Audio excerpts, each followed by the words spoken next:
that Ilhan Omar understands why her comments were problematic, and what happens if this happens again?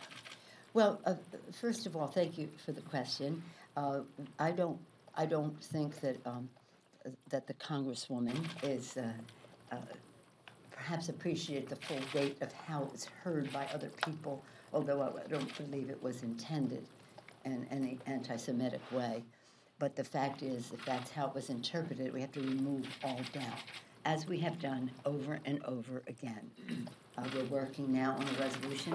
We'll see when we bring it to the floor that will, again, speak out against anti-Semitism, anti-Islamophobia, anti-white supremacy in all the forms that it takes, that our country has no place for this. But on anti-Semitism, we voted a resolution on that just recently. When I was a week and a half ago or so, at the Munich conference and then in Brussels for the NATO meetings, at every meeting, at every level, at the highest levels, our delegation impressed upon our European allies the importance of fighting anti-Semitism in our countries. This is well before the Iran statement that emerged this weekend. But when it did, it was important for me to speak to the member first before we would proceed. She was in Africa.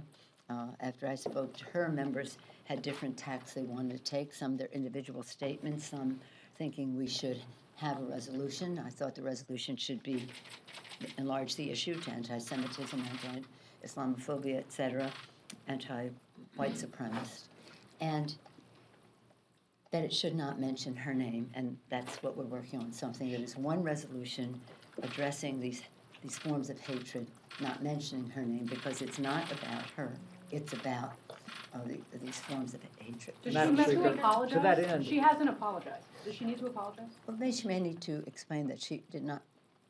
It's up to her to explain, but I do not believe that she understood the full weight of the words.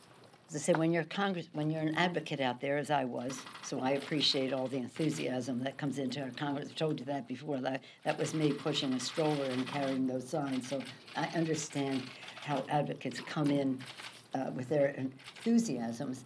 But when you cross that threshold into Congress, your words weigh much more than when you're shouting at somebody outside. And I feel confident that her words were not based on any anti-Semitic attitude, but that she didn't have a full appreciation of how they landed on other people, where these words have a history and a cultural impact that may have been unknown to her.